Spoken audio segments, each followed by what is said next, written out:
So dito nga pa mga kalingap, ito pala ang totoong dahilan kaya ayaw nang pumasok ng tatlong magkakapatid sa school. So ano nga ba ito?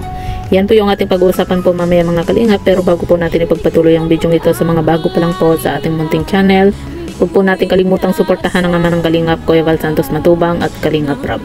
At paunawa panoorin po muna ang full video bago mag-comment para malaman ang nilalaman nito. So dito nga po mga kalingap, ito pala ang totoong dahilan bakit ayaw nang pumasok ng tatlong magkakapatid sa school. So ano nga ba ito, no?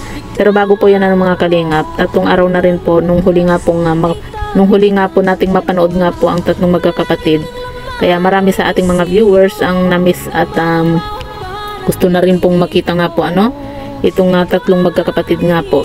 May mga nababasa pa nga po tayo mga kalingap na sabi nga po nila kahit araw-araw nga daw pong i-vlog po ni Kalingap Rab, yung tatlong magkakapatid ay talagang susubaybayan daw po nila yung buhay po ng tatlong magkakapatid na ito. At gusto nga daw po nilang makita yung pagbabago nga po sa buhay ng tatlong magkakapatid. At excited na nga din po yung mga viewers po mga kalingap na dalhin nga po ni Kalingap Rab yung tatlong magkakapatid sa pagupitan. Kasi yan po yung isa po na lagi po nating nababasa nga po na sana nga daw po ay pagupitan po ni Kalingap Rab yung tatlong magkakapatid.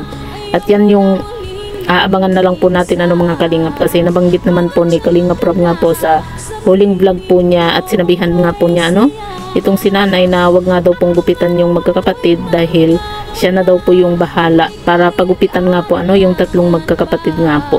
Kaya yan po yung isa po sa aabangan po natin sa vlog nga po ni Kalingap Rab. Kaya dito po mga kalingap, alam po natin na hindi po susukuan ni Kalingap Rab nga po ang tatlong magkakapatid. Nakita naman po natin, di ba?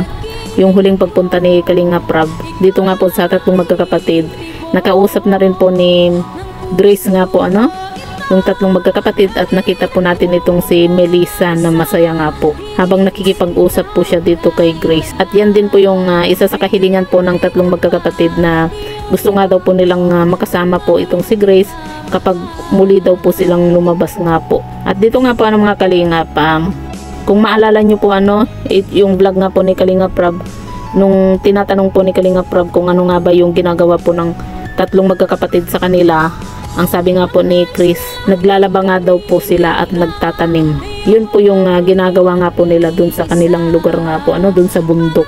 At natanong nga din po ni Kalingap Rab nga po kung ayaw daw ba nilang mag-aral. At ang sagot nga po ng tatlong magkakapatid, ayaw nga daw po nilang pumasok dahil nga po sa inaaway po sila sa kanilang school. Kaya ito po siguro yung isa sa dahilan mga kalingap. Kaya kahit gustuhin man po nila na pumasok at mag-aral, kumbaga parang natrauma na po sila dahil nga po sa inaaway po sila ng kanilang kaklase.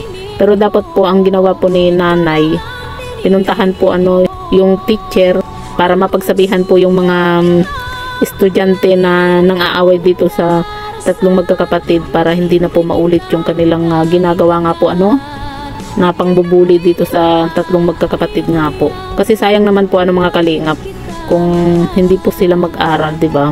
Gaya nga po ng sinabi po ni Kalingap Rab, sayang ang kanilang future. Kaya nga po kinukumbinsi din po ni Kalingap Rab nga po na pumasok sila sa school nga po Kaya sana sa susunod po na pasukan, mag-aral na po yung tatlong magkakapatid para kasi iba rin po talaga mga kalingap kapag nakatapos ka po talaga ng pag-aaral. Pero yun nga po ito po siguro yung isa din po sa dahilan kung bakit matatakutin po sa tao yung tatlong magkakapatid. Kaya sobra po silang mahiyain dahil nga po sa ganyan po pala yung nangyayari sa kanilang school na inaaway po sila.